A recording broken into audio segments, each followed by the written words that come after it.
Okay, welcome to this video where we're going to go in a bit more detail into some of the controls that are in the booking planner and how to manage your bookings. I'm going to log in as a standard user, so a typical teacher. So I'm going to sign in. Once I'm here, I'm going to go straight to the booking planner because that's where we were looking at today. So if I click on the booking planner, and this is the what we call our single date view. So this is what you would tend to look at by default is a single date view, and you have all of your rooms down here on the left hand side, and we're following the school day along the top. I can toggle this blue bar between the period headers that we've got here or actual time, depending on what view I need. As well as that, along this other control here on where they've got the date and the all items here, as you hover over that, it turns into a button that you can press, and you can change your selection here. So at the moment we have something called single date view. We also have a different view which is called single item view. So with this, we can now choose a single item in the booking system. Checking availability the same way here, but we're just going to choose a single item. If I click go, I now am looking at just the computer room, and down on the left hand side I've got the month of November. I could have started at any time. I just scroll down and I can see what's happening for the next 8 to 10 weeks in just the computer room. Also with this in selection module here, you can also have a look at your categories. So if you have a lot of items in your booking system, you may well have different categories. So if I was interested in meeting rooms, I could select that.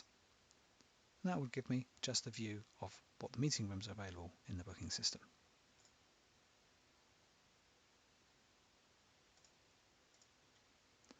Also here we have some keyboard shortcuts that you can use, which get a little tip here, where you can actually use your keyboard to quickly move between dates.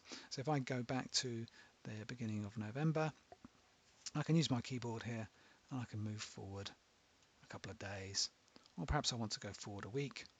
I can use the down arrow to move forward a week or back, depending on what I need to do. So there's keyboard shortcuts there you can use as well. So let's get into managing a booking. We're going to look at this conference room booking here. There's a number of ways you can get to the manage booking area. A lot of people prefer to just do it straight from the booking planner, but we'll show you how to do that. So if you just click on the booking itself, you'll see a quick kind of summary here, and we click on full details. It tells us a little bit more, and then we've got the option to manage the booking. So this is the manage booking page. A few different ways to get into this, as I mentioned earlier. Got all these kind of usual things that you'd expect for the booking details, so when it was, what you're booking, the times, the dates, the booking references, and I have the kind of controls that you would expect here. So I can amend the booking, so I can change the date and time. I can cancel the booking, that's pretty obvious. I can reissue emails. So within the system, every item potentially has email notification set up, or maybe you'd made a change in here and you wanted to notify the people that were responsible for the conference room, so you can reissue those emails. Create PDF, that just essentially prints off this page as a printable page. And then we have add to calendar. So what that will allow you to do is that will create something called an ICS file, which will allow you to open that in Outlook, and then you can store it in Outlook. We do have a slightly smarter way of doing that now. So every teacher in their profile, we scroll down here.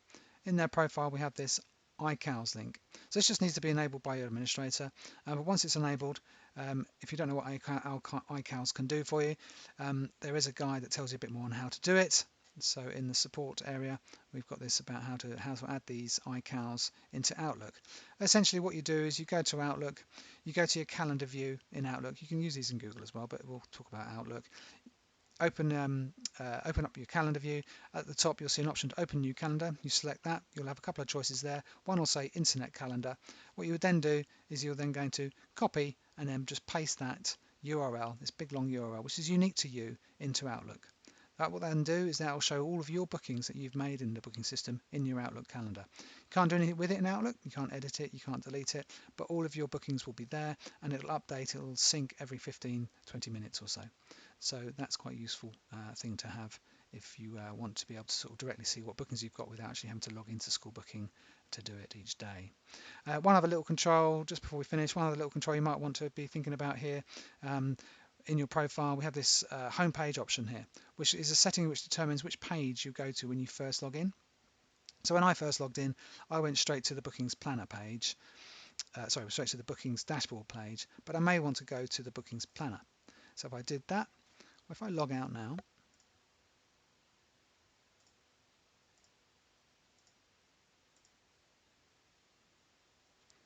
and sign back in,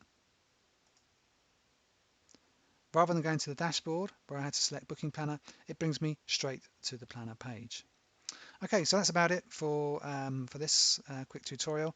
If you need more guides and tips and stuff, go to support.schoolbooking.com. Thanks for watching.